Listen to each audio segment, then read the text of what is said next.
গল্পের নাম বেবি বিড়ালের লাফ। এক সুন্দর সকালে ছোট্ট কিটি টেবিলের ওপর উঠে খেলছিল। হঠাৎ সে বুঝল টেবিলটা অনেক উঁচু, নামতে হবে, কিন্তু তার ছোট্ট পা দুটো কাঁপতে লাগল। কিটি নিচে তাকিয়ে ভয়ে বলল, মা, আমি কি নামতে পারব? মা বিড়াল হাসতে হাসতে কাছে এসে বলল, অবশ্যই পারবে বেবি, তুমি শুধু আমার দিকে তাকিয়ে লাফ দাও, আমি এখানেই আছি, তোমাকে ধরব। কিটি গভীর শ্বাস নিল। তার লেজ ভোলানো, পা কাঁপছে, কিন্তু সে মায়ের চোখে ভরসা পেল।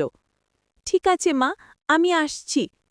কিটি চোখ বন্ধ করে হপ করে লাফ দিল, আর মা সত্যি তাকে শক্ত করে ধরে ফেলল।